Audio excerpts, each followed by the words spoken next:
Doctor साहब, आपको भी योगी मोदी कहना होगा कि भारत में रहना होगा फिर? नहीं, क्या क्या कहना होगा, किस किस्म के ये जो नारे हैं। कभी कहते हैं भारत में रहना होगा तो वंदे मातरम कहना होगा, भारत में रहना होगा तो जय श्री राम कहना होगा। अब ये नया आ गया कि भारत में रहना होगा तो योगी मोदी। अरे भैया, क्या क्या कहेंगे, हम तो जय हिंद कहने वाले लोग हैं, बचपन से सुनते आए हैं जय हिंद कहते भी रहे हैं। योगी मोदी नहीं कहेंगे आप? अरे क्यों, ये क्या है योगी? भारत में रहना है कि नहीं आपको? किसके माई के लाल में दम है कि हमको भारत से निकाल सके? हम अपनी मर्जी से गोलियों से छलनी कर दिया जा रहा है, ये कहने पर योगी मोदी कहना पड़ेगा, और नहीं कहने पर गोलियों से छलनी कर दिया जा रहा है। कितने लोगों को छलनी कर पाएंगे? कितने? मस्जिद के अंदर घुस के एक इमाम को मार दिया जाता है, शहीद कर दिया जाता है। अब ये बताइए कि इतनी नफरत किस वजह से? देखिए, एक बयान आया था वजीर आजम का, बहुत मशहूर बयान हुआ था कि हम तो कपड़ों से पहचान जाते हैं कि कौन है। ये 2-3 साल पहले था कि हुलिये से पहचान जाते हैं कि आइडेंटिटी क्या है। और उसका असर क्या हुआ? बॉम्बे जयपुर ट्रेन में पुलिस के कांस्टेबल ने कपड़े और दाढ़ी से पहचान लिया कि इस आदमी की आइडेंटिटी क्या है और उसको शूट कर दिया। और दोस्तों, इस वक्त मेरे साथ डॉक्टर तस्लीम रहमानी मौजूद है। आइए बातचीत करते हैं। देश में जिस तरीके का हिंसा छिड़ा हुआ है, चारों तरफ आगजनी हो रही है, मेवात हरियाणा जो बुरी तरह बिल्कुल जल उठा है, नूह में ऐसा मामला है कि लोग अपने घरों से बाहर निकलने को तैयार नहीं है, दुकानों को जला दिया गया है, और इस तरीके का हिंसा हुआ है कि वहाँ पर एक इमाम को, हाफिज साद नाम के एक इमाम को मस्जिद में घुसकर दंगाई उनको मौत के घाट उतार देते हैं। इस तरीके की हिंसा देश में लगातार चल रही है। क्या हो रहा है देश में डॉक्टर साहब?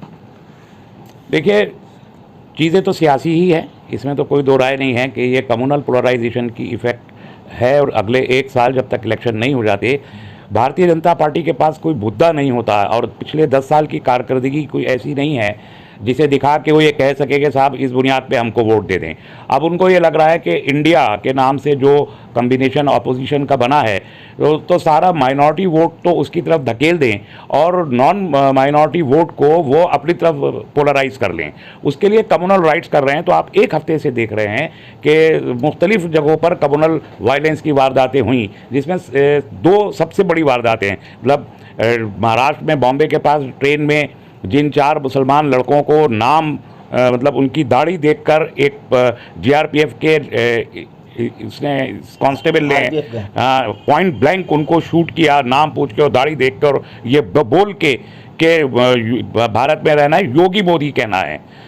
तो अब ये कोई छोटा वाकया नहीं है। तो ट्रेन में हज़ारों लाखों लोग चलते हैं, उसमें हिंदू मुसलमान सिख ईसाई सब चलते हैं। लेकिन अगर जिसको आप रेलवे ने प्रोटेक्शन की जिम्मेदारी करने के लिए हथियार दिए हैं, वही अगर ये देख कर ये वाला आदमी मुसलमान है और शूट कर दे तो रेल में कौन किसको बचाएगा? और सब देख रहे हैं कि रेल में जितने बाकी के मुसाफिर हैं वो बैठे हुए देख रहे हैं कि एक आदमी वर्दी पहने हुए और शूट कर रहा है मुसलमान नाम लेकर, नारा लगा के कि योगी मोदी को कहना होगा भारत में रहना होगा। तो और इसके साथ फिर नू हो गया। अब नू में देखिए कि सारी जिम्मेदारी भारतीय जनता पार्टी सरकार की है, जो मोनू मानेसर को गिरफ्तार नहीं कर पाई पिछले 4-6 महीने से।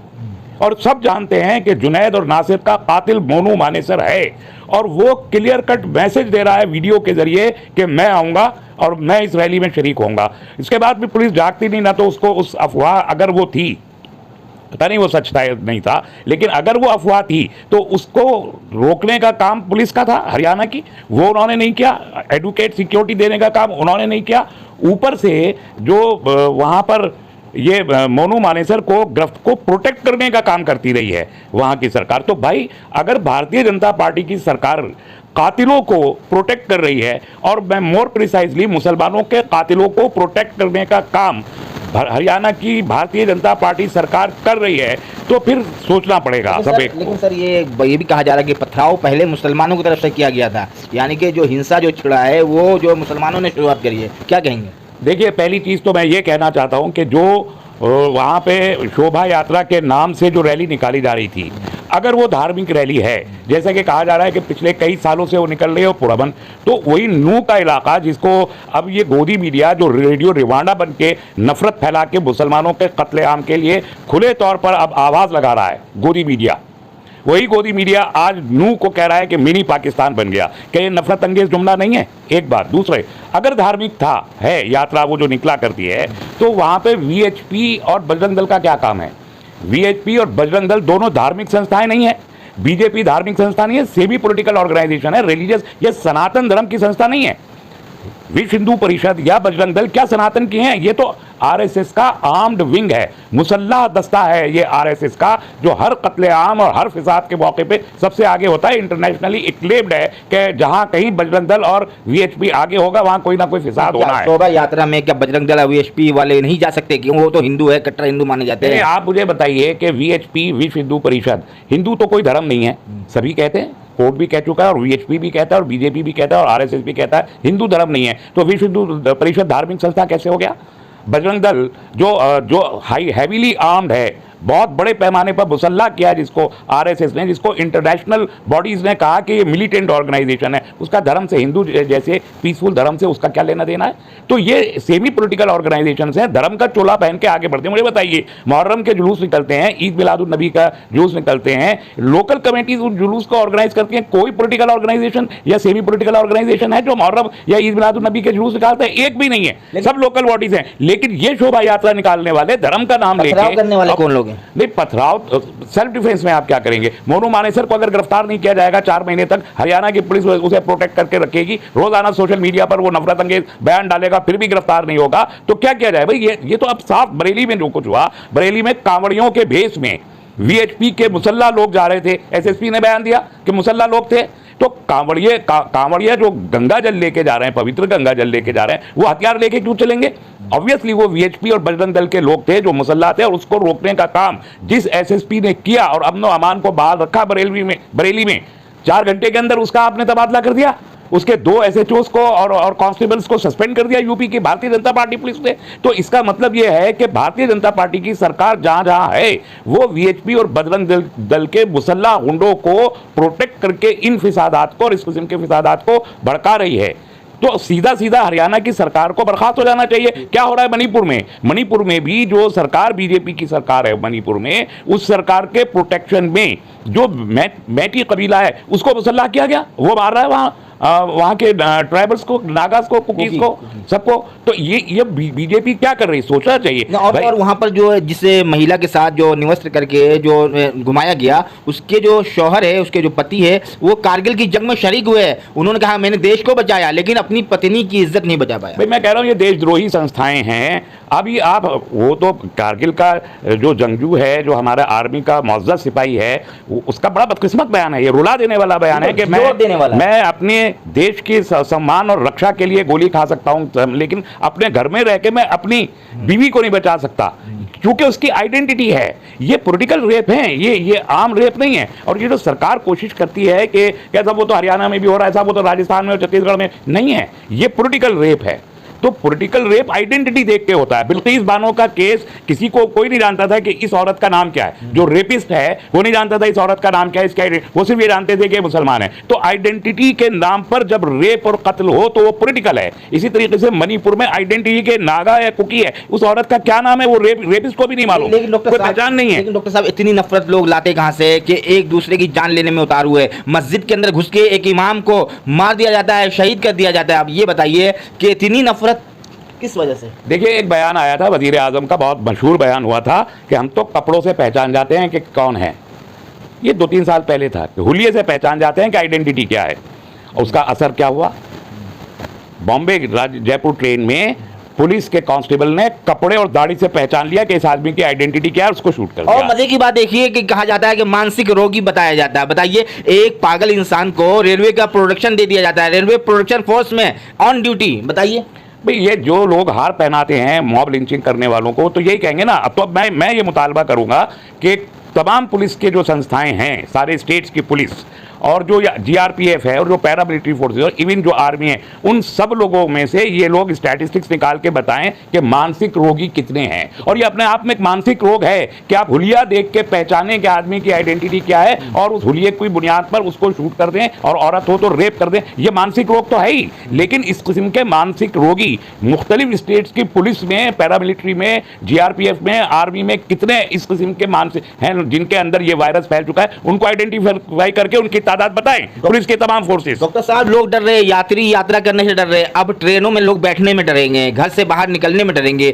डर का, दहशत का ऐसा माहौल कायम कर दिया। आरएसएस का बहुत पुराना एजेंडा है, आरएसएस का है ये एजेंडा कि मुसलमान अपनी आइडेंटिटी पे इसरार न करें, अपनी दाढ़ी टोपी पर इसरार न करें। ये बात आज से नहीं, 50 साल से आरएसएस कहता रहा है। अभी आरएसएस के चीफ का ये बयान भी आया था कि मुसलमान अपने आप को 2 नंबर का शहरी समझें और हिंदुओं को बड़ा भाई समझें। अभी योगी का बयान भी आया कि मुसलमान तारीख की गलतियों के लिए माफ़ी मांग लें और खुद प्रपोजल लाएं ज्ञानवापी मस्जिद के लिए के बारे में, ये उनका भी आया। तो जो मुसलमानों की शनाख्त है, दीनी शनाख्त है इस मुल्क में दाढ़ी टोपी की, उस शनाख्त को मिटाना चाहते हैं और उसके लिए ये काम हुआ। जो रेल का जो हादसा हुआ, रेल में 4 लोगों को कत्ल किया गया, वो इसीलिए हुआ कि मुसलमान डर के मारे अपनी शनाख्त बनाना दिखाना और अपनी शनाख्त के साथ जीना बंद कर दें। ये खौफ पैदा करने की खातिर एक पुलिस के यानी जीआरपीएफ के वर्दी पोश और हथियार बंद नौजवान से 4 लोगों को कत्ल करवाया गया। मैं इसके लिए उस बयान को भी जिम्मेदार करार देता हूं जो वजीर आजम ने दिया कि हम तो हुलिया देख के पहचान जाते हैं कि कौन है।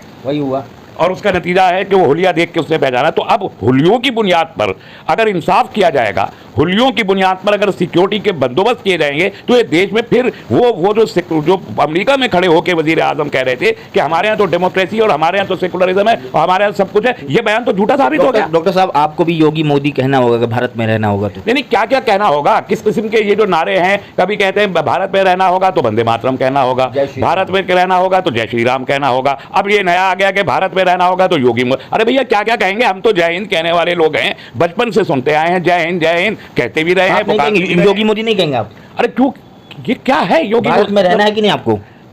किसके माई के लाल में दम है कि हमको भारत से निकाल सके? हम अपनी मर्जी से गोलियों से छलनी कर दिया जा रहा है, ये कहने पर योगी मोदी कहना पड़ेगा, और नहीं कहने पर गोलियों से छलनी कर दिया जा रहा है। कितने लोगों को छलनी कर पाएंगे, कितने लोगों को छलनी कर पाएंगे? ये इस मुल्क के लिए कुर्बानियां हम देते रहे, हमारी तारीख है, हमारे असलाफ की, हमारे बुजुर्गों की तारीख है कि हमने इस मुल्क की आज़ादी और फिर तरक्की के लिए कुर्बानियां दी हैं। हम मजीद देंगे। कहना पड़ेगा आपको योगी मोदी।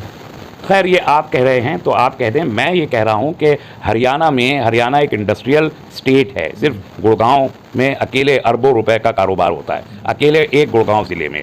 गुड़गांव, अलवर, भिलवाड़ी, पूरा का पूरा रेंज इंडस्ट्री की है और एग्रीकल्चर, दोनों चीज़ें उस स्टेट की तरक्की के लिए भी बहुत ज़रूरी हैं और देश की तरक्की के लिए। अगर आप योगी मोदी कहलवा के उसको जला देना चाहते हैं और आग लगा देना चाहते हैं, बदमनी फैला के जितने फॉरेन कंपनीज वहां आके ट्रेडिंग करती हैं उन सबको बंद करवा देना चाहते हैं, तो आप योगी मोदी कहलवाते रहिए। हमारी तो कोई इंडस्ट्री है नहीं, हमारा तो वहां कोई कारोबार है नहीं, आप ही का है। आप बंद करवाना चाहते हैं तो कब तक इस तरह जाने जाती रहेगी? कब तक ये हिंसा थमने का नाम नहीं ले रहा? आए दिन कोई ना कोई मामला होता जा रहा, कैसे रुकेगा ये मामला? जब तक भारतीय जनता पार्टी इख्तदार में रहेगी, आप देख लीजिए जहां जहां भारतीय जनता पार्टी इख्तदार में है वहीं हो रहा है, चाहे मणिपुर हो, चाहे हरियाणा हो, तो चाहे मध्य प्रदेश हो, मध्य प्रदेश में भी हुआ। और जो जीआरपीएफ में का आदमी था उसने भी अपने आप को भाजपा ही बताने की कोशिश की। वो तो कहते हैं अपोजिशन वाले करते हैं ये सब।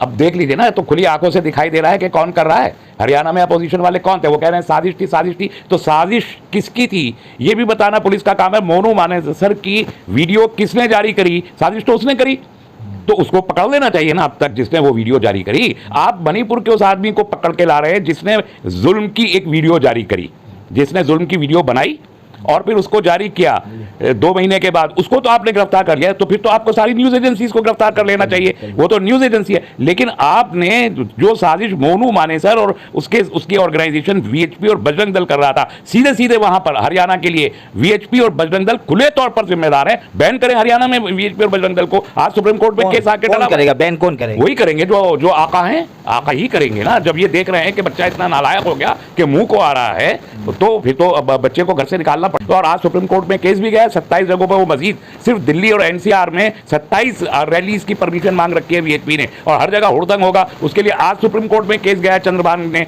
केस डाला है कि साहब इनकी परमिशन को बंद किया जाए, इनको रोका जाए। तो ये सारे देश में आग लगाना चाहते हैं वीएचपी और बजरंग दल चुनाव आने तक। तो इसको रोकने की जिम्मेदारी तो हर सरकार की है और केंद्र की भी है। मुसलमान, क्या लगता है आपको चेतन सिंह जो है, जो मानसिक रोगी बताया गया? नहीं, मानसिक रोगी नहीं है, उसका मानसिक रोग वही है जो प्रधानमंत्री जी ने फैलाया है कि हम हुलिये से लोगों को पहचान लेते हैं। सजा हो पाएगी?